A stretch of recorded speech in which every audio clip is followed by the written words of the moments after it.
Al Dunlop, turnaround artist and former CEO of Sunbeam Corporation, observed there are two kinds of companies, the quick and the dead.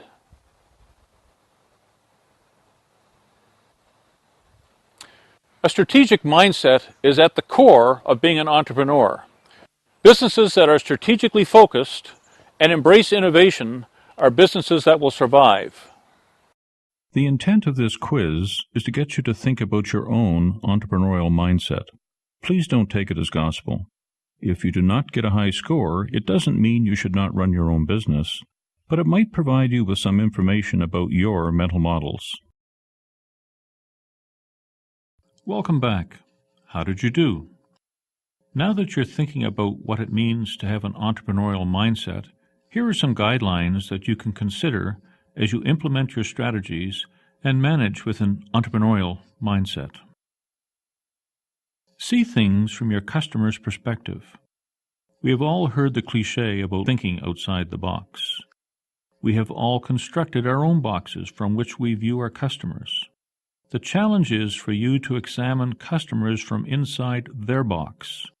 Are your customers newlyweds, young, in their careers, or are they harried, working parents, where time is of the essence? Are they the older customer with plenty of discretionary income, but who are having difficulty in getting around? What can you do to make the shopping experience of your customers meet their needs at their particular life cycle stage? The same principles apply if your customers are other businesses. For example, government purchasing agents are not overly concerned with some of the softer attributes of your goods and services, but rather they focus on the price in their tendering process. An examination of your business from your customer's point of view will result often in a creative new model outside your box for operating your enterprise. These new models, if they are flexible, will assist you in adapting to the changing need of your customers.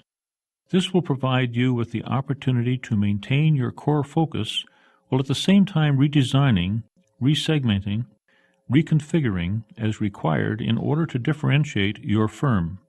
You will find ways to satisfy existing customers while drawing in new ones through your front door. An example was my own experience with Amazon.com. Recently, I purchased a fabulous jazz CD called Ben Webster, Jazz Around Midnight. Wonderful, wonderful CD. Yesterday, I received an email from them just announcing that Ben Webster had released another CD album, and it was $2 off as an existing customer. I immediately subscribed, and it's on the way. Everybody plays.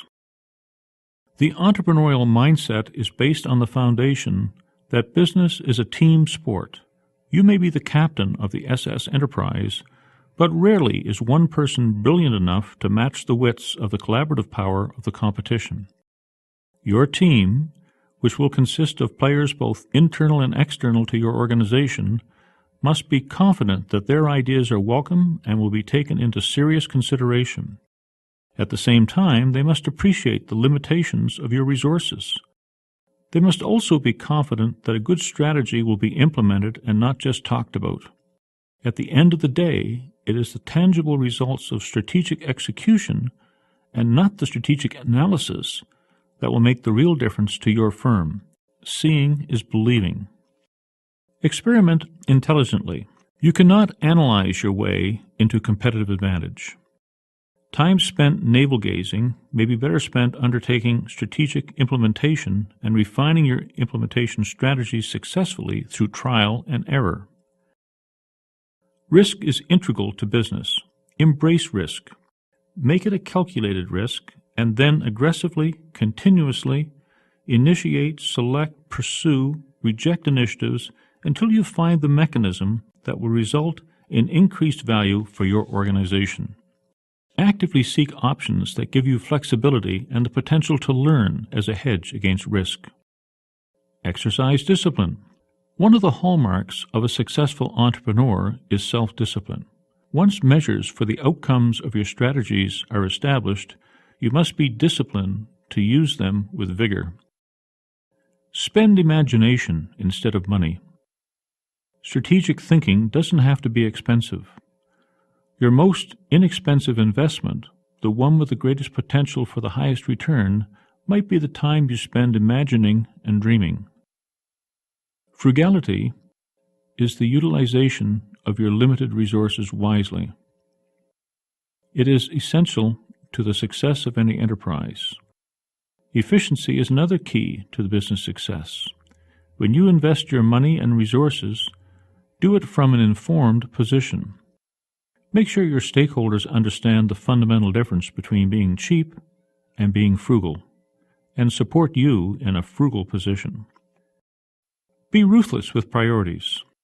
Establish a specific mission and goal and then aim for them. This is what Martin Luther King referred to as keeping an eye on the prize. Measure early and always. Units of measure serve as guides. They are your canary in the coal mine. They forewarn you of impending problems before they become irreparable. Your business objectives must meet what I have termed the SMART test. They must be specific, measurable, attainable, realistic, and time-dated. For example, we will sell 50 more houses this week than we did in the same period last year. It is a measurement that meets the SMART criteria versus an objective that states we will sell more houses than last year. It is imperative that when we set out our measures that you allocate the necessary resources to reach these goals. Pay attention to the cost, not the rate of failure. You will fail at some things. Failure is a learning exercise and can be beneficial. Small educational failures may very well prevent failures of a business overall. Becoming comfortable with real or potential failure is one of the most difficult jobs an entrepreneur is faced with. If your management philosophy is one that operates on the old mental model where mistakes were viewed as bad, then transition to an entrepreneurial environment may require some serious adjustment. External factors which you have very little control over may contribute to a failure. It is the price you pay to access new opportunities. What you can control is the cost of these failures. Be disciplined. Validate your assumptions. Be frugal in your operation. Redirect and keep to your priorities. And failure will be seen as an opportunity for growth and future opportunities. Listen now to a member of your society, Mariette Degagne, of Veritech. One of the ladies ended up phoning us, asking us if we wanted to provide training on a software that they owned. And at that time, she also identified the possibility that that software was for sale.